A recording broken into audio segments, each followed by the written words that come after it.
Hi guys, welcome to Let's Talk Cafe. My name is Jaitha, the founder of Let's Talk, and today I'm catching up with Tharika for a coffee at this cafe called Pieces of April. What a beautiful name, on Blackburn Road, Mount Waverley. If you're wondering where that is, that's in Melbourne, in Australia. It's a great cafe run by Dilhara. The coffee is great, and there's a great dish called. Let me have a look in the menu. It's calamari and rocket salad with roasted chili, crispy curry leaves, coconut flakes, and wait for it, maple and coconut aioli. Yum. I've tried it before, and I'm gonna try it again after our interview. Today we're going to talk to Tharika, who's going to share with us her story about why she didn't talk about her mental health even when the signs were there. It's an amazing story of resilience and vulnerability that will inspire you. It definitely inspired me to reach out and talk openly about a mental health concern or any other social pressures that keeps us from talking. Now, before we meet Tharika, let me explain a little bit about Let's Talk. Let's Talk is a program. It's a movement that encourages people to talk about their concerns before they escalate to bigger issues, including mental illness and even suicide. Now, L-E-T-S stands for Letting Everyone Talk Safely, which is the vision of the Let's Talk program. And Talk, the four strategies, T-A-L-K, stands for Tell, Acknowledge, Listen, and Keep in Touch to support someone through the distress, including yourself.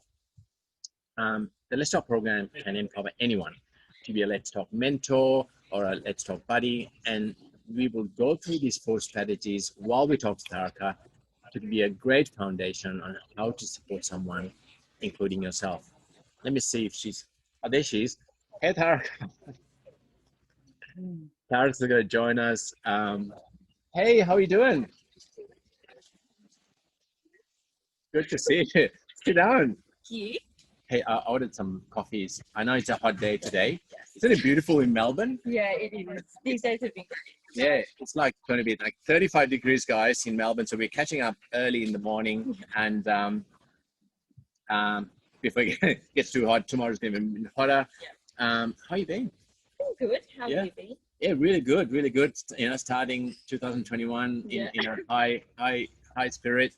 I was just explaining to the audience about Let's Talk, you know, and when we Let's Talk over coffee like we're doing right now, we have Let's Talk Cafe, right? Yeah. To really encourage people out there to come out and talk over a coffee or a tea or anything, share their story and break the stigma associated with mental illness and even other social pressures, right? Yeah. So we hope that this episode will encourage you to talk about your mental health with someone and also help someone you know who's going through a difficult time. Now, Tharika, let me introduce you.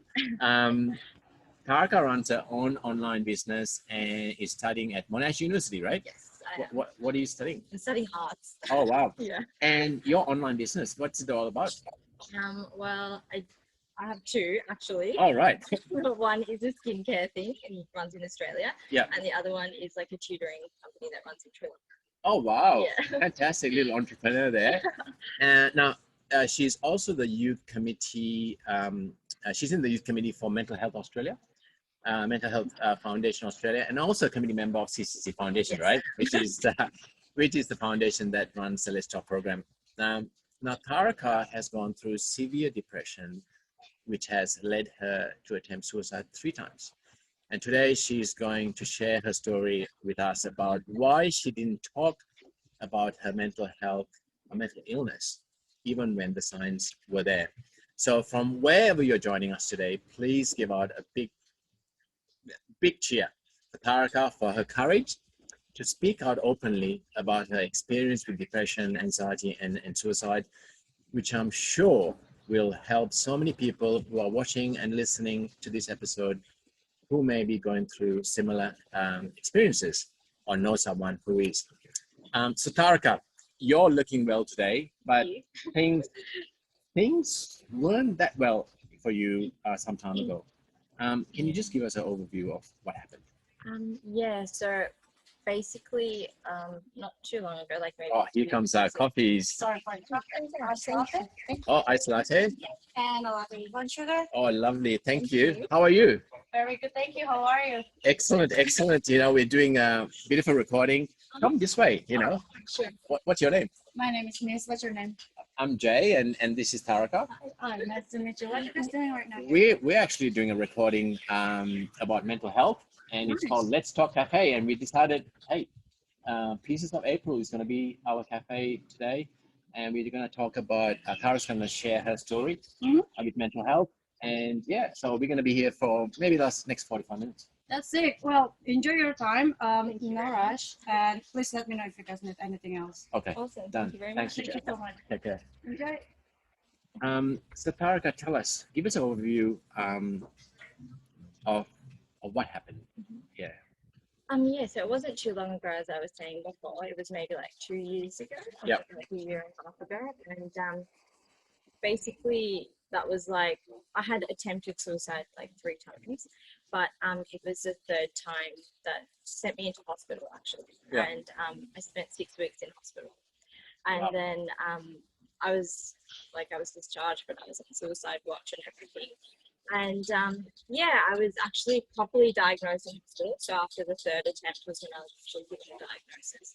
Yeah. And I was diagnosed with chronic depression, anxiety, post-traumatic stress disorder, and insomnia. So Wow. yeah. And with PTSD, you know, Yeah. post-traumatic stress disorder, you open to share how that happened? Yeah, so I was just in a very abusive relationship, both physically and mentally, I guess. And so yeah, that was kind of the concept of Yeah. PTSD. Thank you for sharing, and I really admire your bravery. What were the telltale signs, like for you especially? Mhm. You know, what were the first telltale signs that you might be having mental illness? Well, I did notice it like early on in school, like Okay. when I was like in year 7, year 8. I did notice like So teenager, 13, 14 kind of thing? exactly. Yeah, I did notice like I was a bit down, like Yeah. more than other kids, I guess, Yeah, like yeah. friends and stuff of mine. I Yeah. did feel like a bit depressed, I guess, but Yeah. yeah, I didn't really do anything about it. Yeah. Did you kind of know it was a mental illness, or did you just feel like I was feeling down? Yeah, I didn't really think of it as a mental illness, and I Yeah. probably didn't want to think of it like that, to Fair be enough. honest. So yeah, I just thought I was just, it'll pass, I guess. Yeah. So you noticed it when you were 13, 14 that there's something there. Yeah. You're feeling down, and is there anybody else who saw the telltale signs and even try to approach you and ask you? Honestly, no, not really. Like, I do think that maybe like my sister, Yeah. who I'm close to, she probably noticed, like when I'm down and Yeah. stuff. But I don't Yeah. know if she really picked up herself if it was like a mental illness or Yeah. anything like that. But Yeah. yeah. But in terms of like other people, like friends or other family members, no, not really. I don't think so. Okay. So just for the people who are listening, I just wanted to share a little bit about the first strategy of talk, which is tell when someone is in distress, right? Which is basically to read the telltale signs. Yeah. And a lot of people ask me, Tharika, how do you read the telltale signs of someone who's going through either with mental health issues or even just feeling frustrated or sad or angry? Yeah. And the answer is quite simple, really, because everyone has been blessed with the tools already. We've already got it in us. Tools of sight, to see the telltale signs, the tools of hearing, to hear the telltale signs, the tools of feelings, trusting our intuition, and the tools of knowing this sophisticated thing we call the brain. There's so much information there of what we already know about the other person or ourselves. But what we need to do is really to stop, listen, and act about it, And one of the simplest ways to approach a person is by describing what you see, what you hear, what you feel, and what you already know about them. So say I approach you, Tharika, because I, read the telltale signs that you were distressed. Yes. I could, just to demonstrate, I could simply ask you, hey, Tharika, I see, that you're feeling sad, or I hear, in your voice that things are a bit difficult for you, or I feel that you're going through a difficult time, and I feel that you're feeling down, or I know that lately things have been really stressful for you. So just by describing what we see, um, using our faculties of sight and hearing and our feelings and what we already know, it becomes really simple. And I think a lot of people sort of get stuck about, oh, what word should I use or whatever. Yeah. But I think if you just care, isn't it? Yeah, I think so. If you have good intentions and you really care, you can't go wrong by asking. I just want people who are listening who are watching this episode to please write a comment if you noticed the telltale signs and got some help, or help someone by seeing their telltale signs. Share your story, because it's definitely going to help others, and it will definitely help you to sort of share that as well. Now, seeing, hearing, and feeling and knowing the telltale signs seems and sounds really simple, right? Well, in most cases, no, because we have this thing called bias. Okay, and I want to talk to you about that. I know this filter that really changes the way we see things, way we hear things, way we feel and know. We all have bias. We all have prejudice, and that stops us from or taints the truth. And so it's not just about being aware of the telltale signs, but also, more importantly, I think, being aware of our own biases, our own prejudices, that stops from seeing the truth, stops us from helping somebody else, and sadly stops us from helping ourselves sometimes. Tharika, I wanted to talk to you about bias and prejudice, okay? Because this plays a huge role in people opening up, but also people helping others, right? Yeah. Why didn't you reach out earlier? Why did it take for you to attempt suicide once, twice, and third time? And what happened to the first and the second attempt? Did anyone notice? Like it's the third time when you were put in hospital. What took you so long to come out and talk? Well, in terms of my first two suicide attempts, I don't actually think anybody noticed. Okay. I think it was more like I made the choice, but obviously nothing happened. Yeah. But yeah, I don't think anyone particularly noticed. Yeah. And I didn't really think to talk to anybody about it. I just kind of went on with life and just acted like it never happened, I guess. Yeah. And yeah, I guess the reason I don't really talk to anyone about it is because, well, in the culture that I've been raised in, mental health isn't really common. It's not really acknowledged, and it isn't really accepted as a real illness. Yeah. Okay, I'm sure there are people within our community that do believe that it is an illness, like myself, but the majority of us, people in the community, don't really see it as a big issue. Now, you said that you started feeling a bit down, when you were 13, 14 years old, you're a teenager. Is there anything school could have done? Was there anything that, do you remember anything in school that was offered to help you? Yeah, so we did have a school counselor, and I did go to see her and everything, and she was great. And then, I don't know, she left. And then it's really hard, to get comfortable with another counselor and, talk to them. And then they ask, all your history, and then you have to go through all of that. And it's really hard to get close to somebody to say everything. And then once they're gone, to do that all over again. Yeah. It's quite, difficult. Yeah. What would you say was one of the main barriers that really prevented you from speaking about your mental illness? I guess, yeah, for sure, it was culture was an aspect of it. Yeah. But I would definitely say it was, I didn't particularly after my second attempt, the reason why I attempted for a second time was because this major incident had happened. Yeah. And which is the trauma that you exactly. Yeah. So I didn't really want to revisit that. Yeah, Does that yeah, make yeah. sense? Like I didn't want to have a conversation about it because I just wanted to move on. Just want to forget Yeah, it. I just wanted to act like it didn't happen. Yeah. And just move on from it. Yeah. And so it was really like the choice I made was to not talk about it, because I just didn't want to. So did you not talk about it because you didn't want to revisit it, or were you ashamed? I don't think I was ashamed. Like Sure. personally, I don't think I was ashamed, but I do think that it was definitely because I didn't really want to Yeah. revisit it. Yeah. I want to talk to you about acknowledge, and you said it, how important it is to acknowledge people. How did your family and friends cope after, learning of your diagnosis? This is after the third time. Yeah.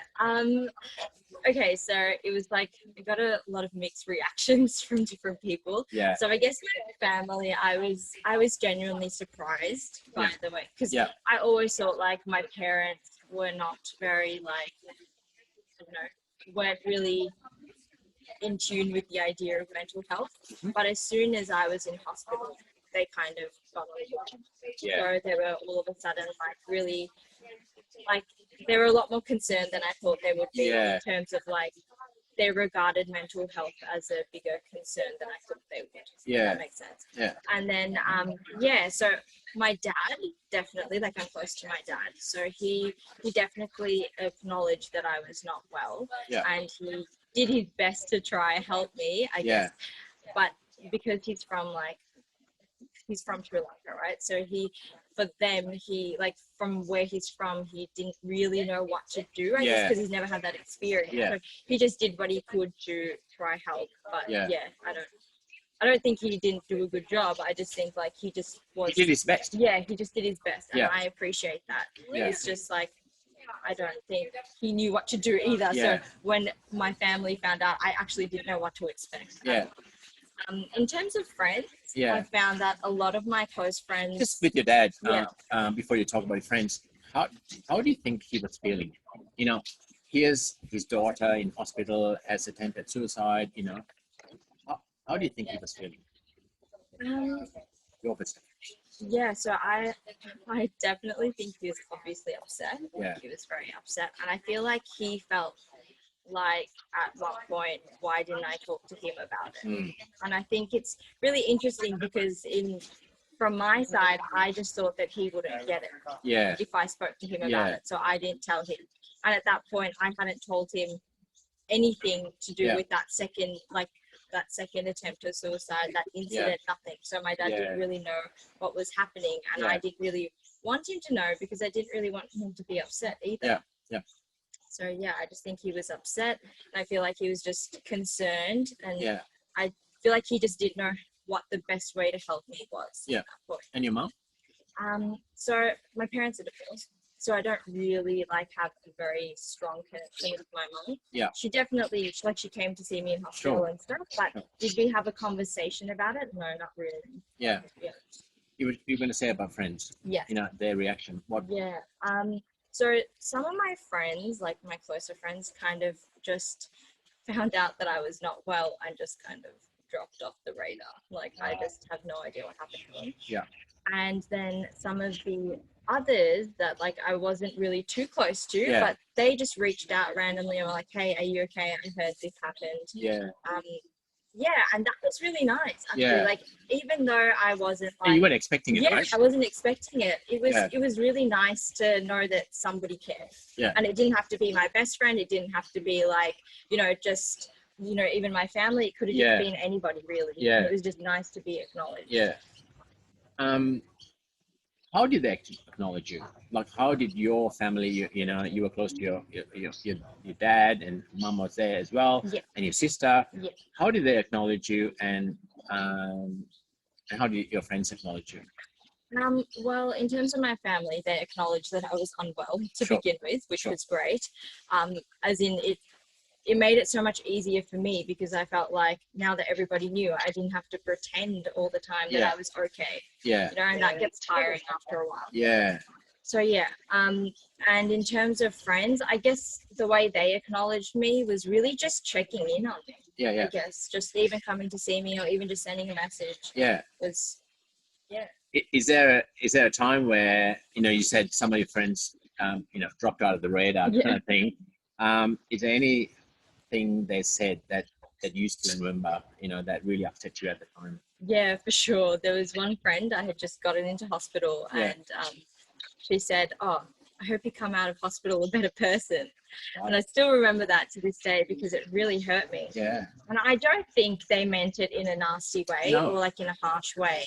I just think that they they just worded it really strange. Sure. So I got really offended. And like I was saying before, even Yeah. the smallest things really hurt you. When So you were sensitive at the time. yeah, You know? exactly. Yeah. And Which so is that understandable. really hurt me. Yeah, yeah, So yeah. yeah, that definitely shook me up Wow. a bit. Guys who are listening, those who are watching, please share with us, you know, if you've acknowledged someone lately, you know, when they've opened up, or has somebody acknowledged you, or I always say, you know, all you wanted was to be acknowledged, not to be lectured, you know. And I'm sure you got a little bit of that as well. Yeah.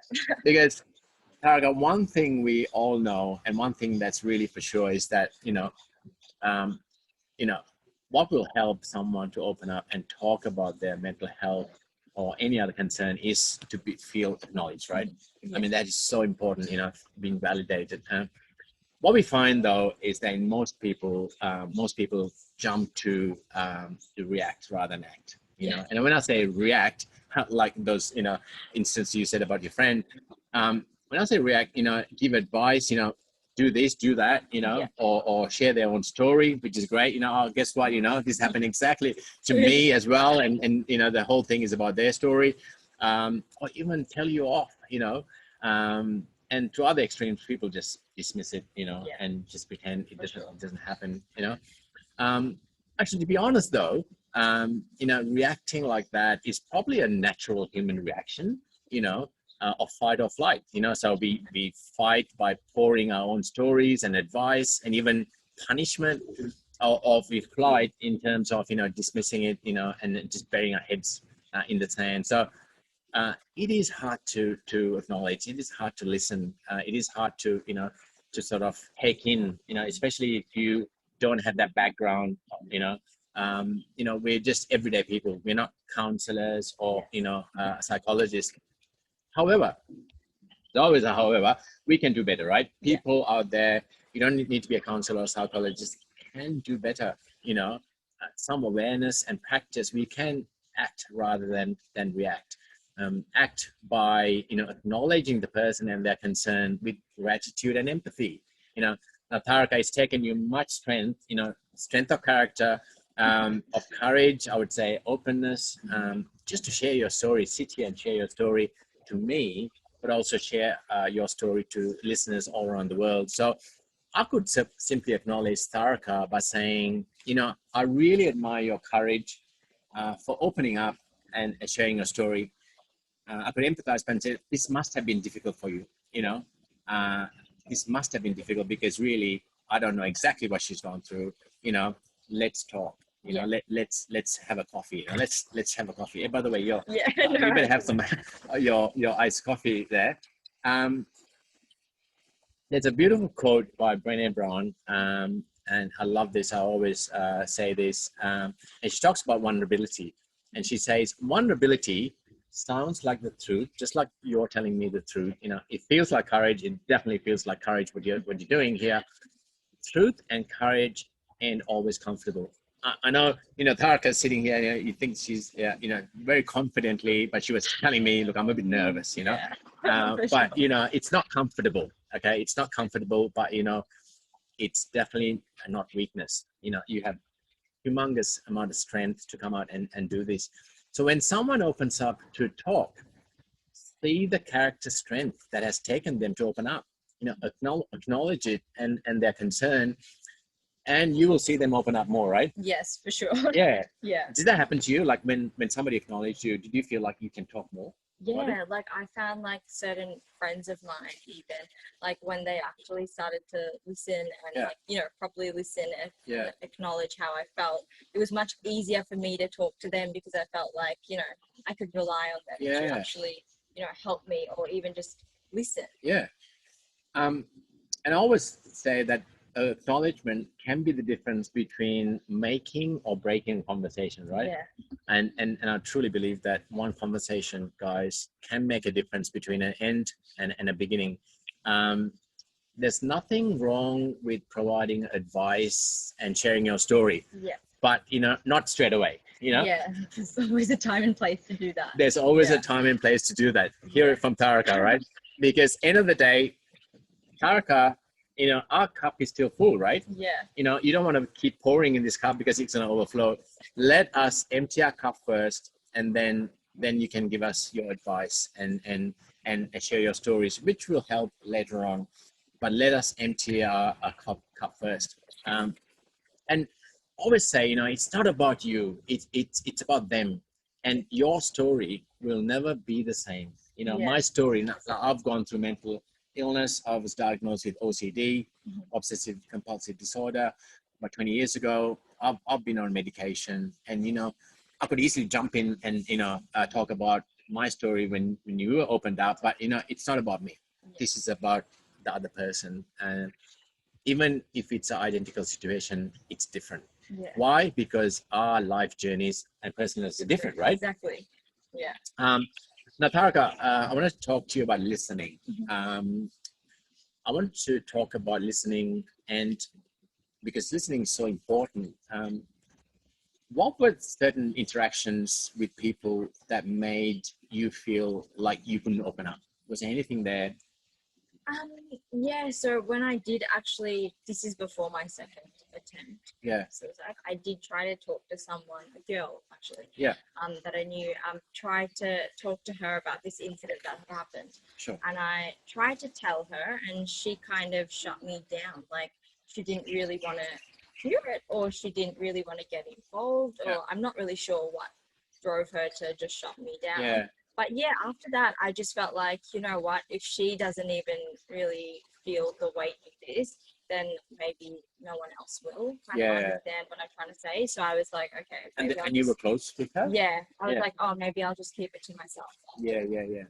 So how did that make you feel when that happened? She definitely didn't acknowledge or didn't Yeah. listen. So I definitely knew that what she was doing was not right, if that makes sense. Like, Yeah. I knew that what she was saying wasn't the right thing for her Yeah. to be saying to me. So lucky for me, I did figure that out, and I Yeah. didn't actually take it personally what she said to me. Yeah. I just thought the one thing I do know that it really affected me was that I was really not okay with talking to other people about it. Yeah. Like I just stopped talking to people Yeah. about, like, I didn't talk to anyone about that afterwards. So looking back, years later, why do you think that happened? Why do you think she didn't give you that Like, support? I think she's a really nice person. I Yeah. just think that she was also overwhelmed by the situation, and Yeah. I feel like she just wasn't in a position to be saying anything Yeah. at all because she had no Yeah. idea what should be said or done in that Yeah. kind of situation. And that's really, good advice and good wisdom from your and a lot of compassion there as well. Because once again, we're not counselors, we're not Yeah. psychologists, and sometimes people find it really difficult, especially when you open up to say the right thing, or or say anything at all. Yeah. And sometimes they could say things, hurtful things, and sometimes it's probably even best they don't say anything at all, right? Yes, 100%. How important was listening to you from your family's perspective and your friends' perspective? Yeah, so like when I was, when I eventually told like my friends and family the situation, I was actually glad that, I had people to listen Yeah. to me. Like I found it really, I felt like safe, like everyone kind of knew what was happening. I was just, it felt really nice to be listened to for a change, because I Yeah. felt like I had always kept everything bottled up. I Yeah. just never really spoke about it openly, that it was really nice to have someone just listen. Yeah. Yeah. How important was it to listen to yourself? Very important. It's very important. I can't say that I have mastered that, Sure. but I don't think anyone does, really. no, I think like definitely if I was in that situation now, Yeah. I think I'm better at it. But in terms of back then, I don't think I really listened to myself too much. Yeah. What would you do differently now? Well, I would pay a bit more attention to how I feel actually, and Yep. like stop worrying so much about how other people will react to it. Yeah. Like it's not shame. That's not really what I was just more afraid of how this will hurt my parents if they find Yeah. out, or how my friends like what they'll think and how they'll cope with it. I didn't actually think about how I'm coping with it right now in the moment, if that makes sense. So you were more worried about other people, your Yes. family and other friends, as Yeah. opposed to worrying about yourself, Exactly. right? Yeah. Would that be different now? Yeah, like I'm not, it's not like I'm selfish now and only think No, about no. myself, but It's yeah, I self-care, think, right? yeah, Self-compassion. I think I have a bit more self-compassion now. Yeah. I kind of do worry about myself, and then I also think like, you know, I have to be able to take care of myself before I can take care of anyone else. Yeah, really, and like absolutely. worry about their feelings. Absolutely. I just want to share something about listen, because this is a big game changer, guys. Listening plays such an important role, and it's the third strategy, L for listen. Well, the truth is, listening is not easier at the best of Yeah. times, right? I mean, generally speaking, we will do anything to fill the space of our own voice, than listen to others, and because our own voice is much more reassuring and we feel in control than listening to others. Why? Because like acknowledging, if you're not mindful or aware, a natural fight and flight response can take over during listening as well. Now, there are many techniques we teach with the Let's Talk program on being a better listener, but I wanted to share three simple, tools, you could call it, that you can easily practice at home, practice with your partner, your friends, to become a better listener. Now, I call them the 3 F's in listening, Okay. also known as the F letter words in listening. The F letter words in listening, guys, I'm sure that got your attention. In fact, attention is the foundation of being a good listener, right? Yeah. You need to give attention, not checking, your phone or your messages, or, looking at the time. I mean, so the foundation of a good listener is providing attention. And the 3 F's form 3 simple but powerful questions around understanding the facts, feelings, and fears. And you don't need to be a counselor or a psychologist to ask these 3 questions, by the way. 3 simple questions to get the facts, feelings, and fears, rather than internalize them. The worst thing you could do is to keep it inside, right? Yeah. I mean, you need to get it out. I'll call it blow the balloon. Now, in fact, I bought a balloon to demonstrate. And I'm gonna get you to ask me 3 questions on facts, feelings, and fears, right? Now, let's role play here. Okay. I got a pink balloon just to add some color, guys. And so I'm feeling down. Okay, I'm feeling depressed, and I've been feeling like this for a while. I'm just role playing. I'm feeling fantastic today, but let's assume I'm feeling down. I'm sad, and I want you to ask me 3 questions. And the first question I want you to ask me is about getting the facts out. Getting what's bothering me. Go for it. Ask me a question. All right. Putting me on the spot. Putting you on the spot. Okay. Okay. So, Jatha, what happened? I love that simple question. What happened? Okay. Well, this is what happened, Tharika.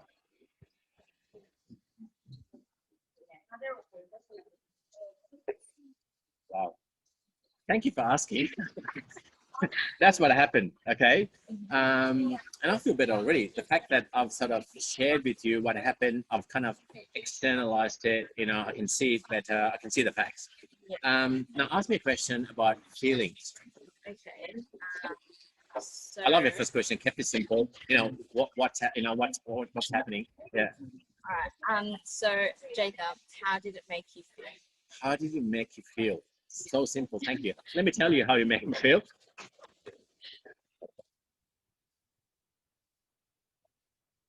Oh wow, I feel even better. You know, like I've just talked about my feelings with Tharika. She's allowed me. She's listened. Thank you for listening. And I can, you know, I can put some distance, you know, between how I felt rather than keeping it internally now to a balloon. I can, you know, almost like I'm naming it. You know, you got to name it to tame it, right? And so I feel much better. Now, ask me the third question about fears. Okay.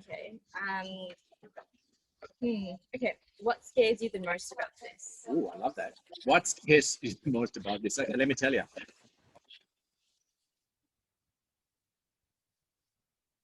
better not load anymore. It's gonna pass, right? What scares me most about this is that, you know, and you know what? I feel so much better that Tharika's asked me three simple questions about my facts, feelings, and fears that allowed me, and you saw how simple it was, to externalize my. Now we can have a chat, and we can look at this and look at the facts, how the feelings and the fears, and really allowed me to talk about my fears. And once you start talking about fears, I think, you know, you get it out on the table, right? Yeah. And you can see it more clearly, you know, much more clarity. And in most cases, 80% of the cases, people know what to do. Yeah. You know, they just need someone to help them blow their balloon, you know, or, you know, empty their cup, what way you want to call it. So thank you for doing that, you know. So guys, if you're watching, type in something, write a comment about listening and how listening has made a difference in your life. You know, who has listened to you in the past, or somebody you listened to in distress and has made a difference. It'd be nice to share your comments and stories. Tharika, considering you weren't feeling comfortable many years ago to open up, what has changed since then for you to discuss this openly with us? I honestly think, I just think that, you know, more than I thought even back then.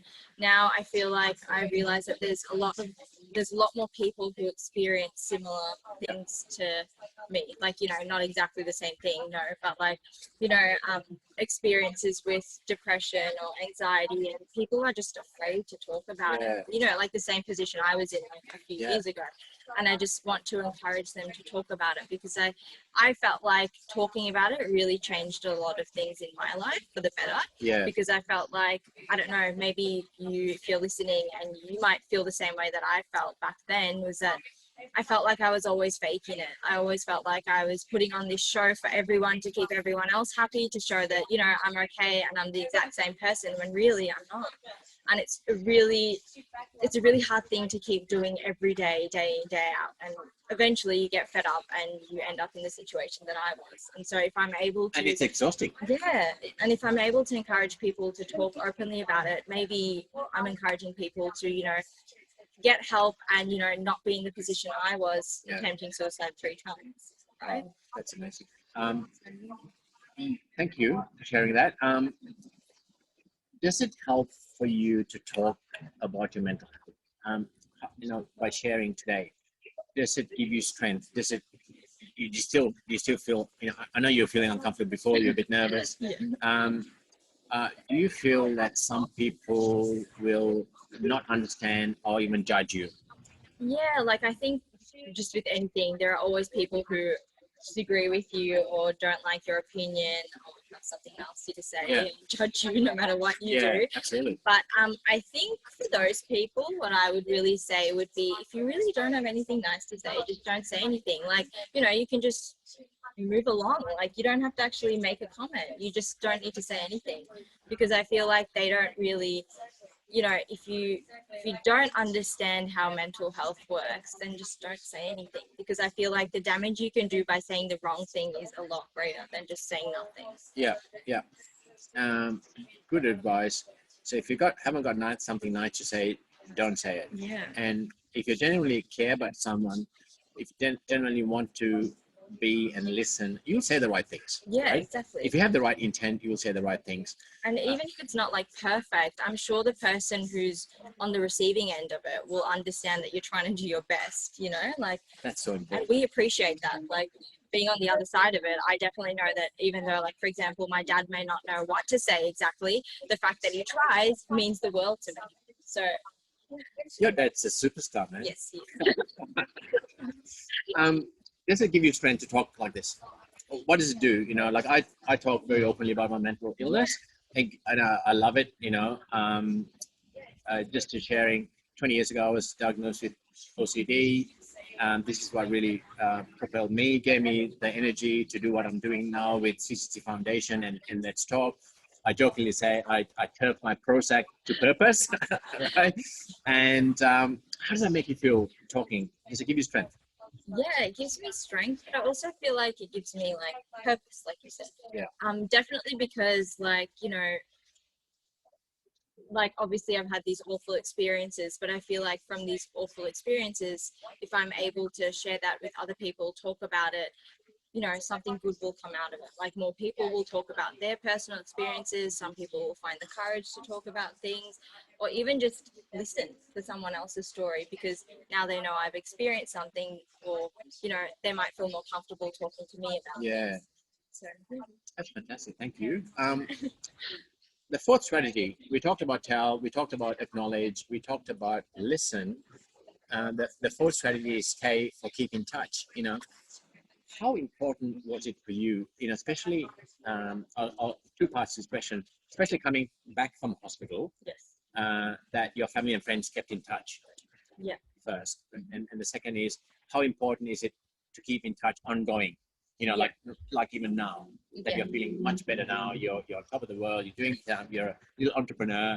You know? Tell me about keep in touch at the time when you came out of hospital. Yeah. So in terms of coming out of hospital, obviously, like, I was on suicide watch, so I had, like, you know, psychiatrist, psychologist, all of that. But more than that, like, it was great. Like, of course, that helped. But more than that, I found that a friend texting me like once a week, or maybe like in 2 weeks' time, like, I don't know, just randomly texting me and be like, hey, how are you, was enough for me. Yeah. Like, that was just all it took. And then sometimes they would get on the phone and call me, and, like, you know, we talk for a bit, and just, you know, just talking to each other, I guess. And it didn't really take much. Like, in terms of my family, my dad really would just sometimes ask me, oh, hey, how are you feeling today? And that was enough for me. Like, he didn't need to do anything crazy. He didn't need to sit down and talk to me about things for ages. It was just asking that question was good enough for me. Yeah. Like, it really worked for me. And I just felt like, you know, it's just the feeling that someone cares. That's what really, like, works, I guess. That's what you really want to feel when you're in that kind of position.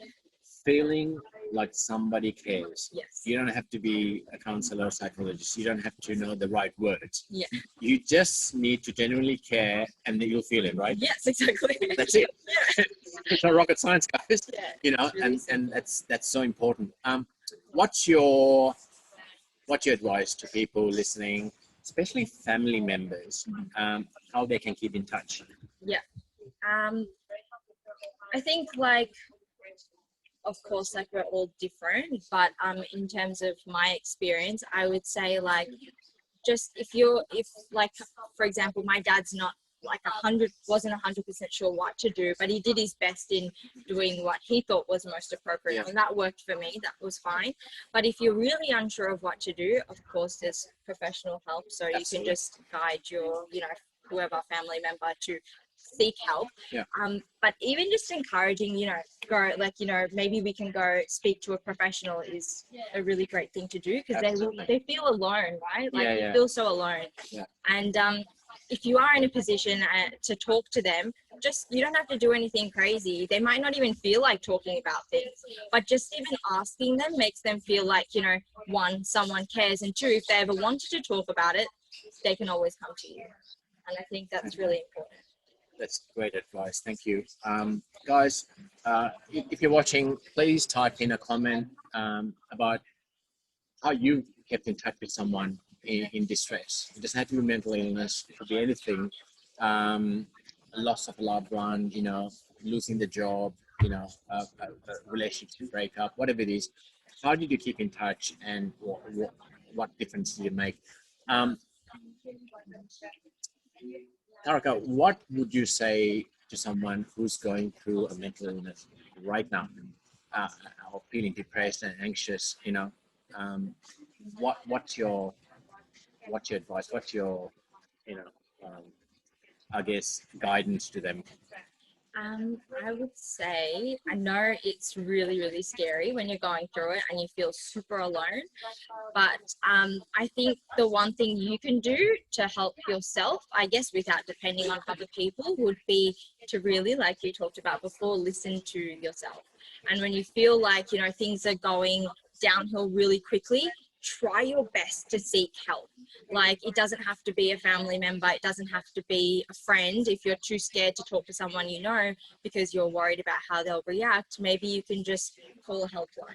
It's completely anonymous, so you can do that. If you feel comfortable enough, you can talk to a friend or family member. It's totally up to you, but I do recommend talking to somebody about it because it really helps. Like, it's really scary and daunting at the start, and sure, like, you might get some nasty responses, but I do think it's important to find at least one person that you're comfortable with to talk about things with, because, like, the balloon exercise, it really does help.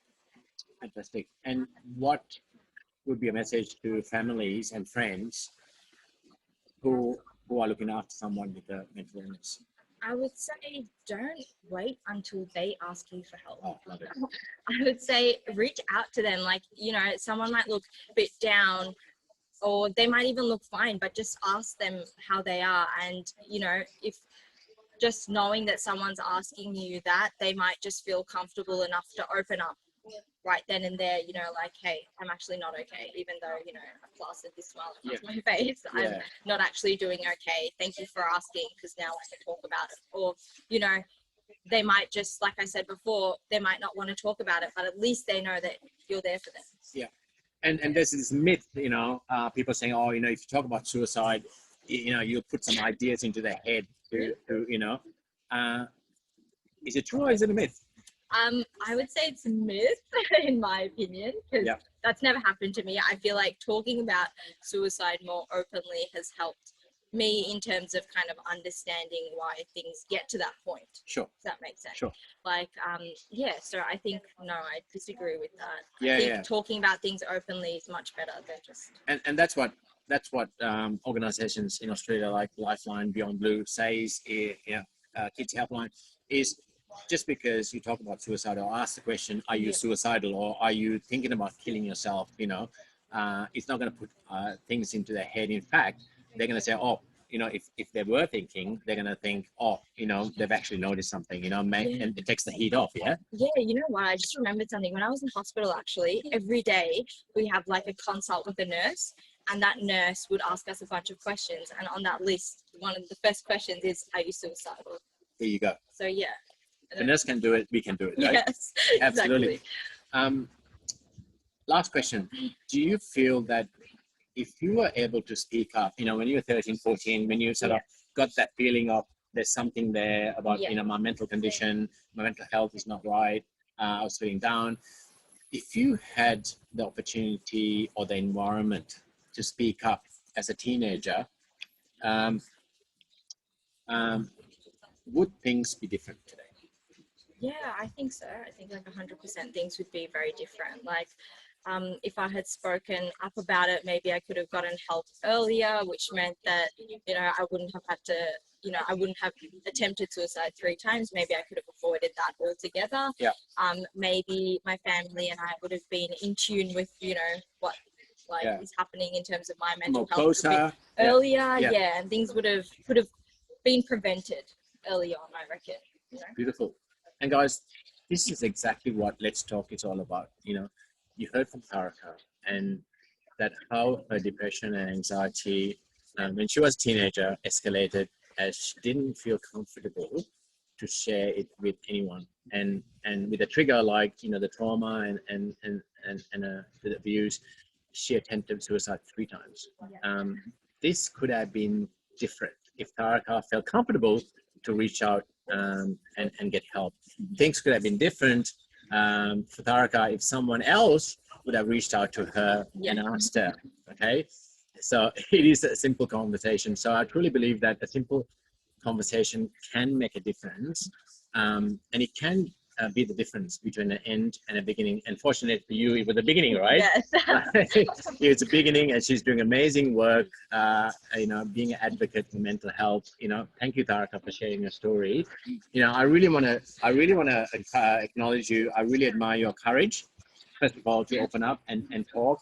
I know you probably feel that it's not courage, because, and I think your purpose is so great to help people. It gives you the courage, right? Yes. I want to acknowledge you for your compassion, compassion for yourself first, and also compassion to others by, really sharing, and definitely commitment to break the stigma with mental health, and by sharing this story, you're helping so many people out there. You won't believe it. It's taken a lot of those: courage, compassion, commitment. 3 C's that we which makes CC Foundation. Thank you everyone for tuning in to episode 1 of Let's Talk Cafe. Remember, if you're feeling down, please talk to someone about your concerns before it may escalate to big issues. You're not alone. As Tharika said, there's always someone around you who cares, right? It may not always be a family or best friends or whatever. In your case, you had family. Some of your best friends, wasn't ready. But there's always someone out there who is ready and in a better position, right, to listen and support. If you're still finding it difficult, as you said, Tharika, reach out, to a helpline or a doctor in your country, in your state, in your suburb. Do it today. Don't wait. Do it right now. If you're in Australia, reach out to Lifeline on 13 11 14. It's open 24/7. If you're a family member or a friend, please reach out to the person. As Tharika said, don't wait for them to come out, and talk about it. If you see the telltale signs, just ask. Remember, see, hear, feel, and know, and simply describe what you see, hear, feel, and know. Knowing the telltale signs of distress, and when they open up, make sure you acknowledge them. First thing you do, right? Acknowledge them and their concern with gratitude and empathy, and then listen. We talked about the 3 F's. How easy was that? What happened? How do you feel about that? And what scares you most about it? That's it. I'm sure you can remember that. And you can word it the way you want it, but keep it really simple. Get them to blow their balloon, right? It's the best thing you could do. And the bigger the balloon, the better the listener, right? And then keep in touch to support them through their concern. Remember, TALK, right? TALK. Tell, acknowledge, listen, keep in touch. If you want to find out more about Let's Talk at home, at school, university, and at work, the programs, please check out letstalkprogram.org. If you would like to share your story, like Tharika has done, please send us a message. Send us a message on the website. We would love to have you on the show. We'd love to for you to share your story and help many others, including yourself. And if you're in Mount Beverley area in Melbourne, come down to Pieces of April. It's a wonderful cafe. I'm gonna start ordering. Okay. And most importantly, have an amazing day. Have an amazing week. It's bye from us, right? And most importantly, keep talking. Yeah. See ya. See ya.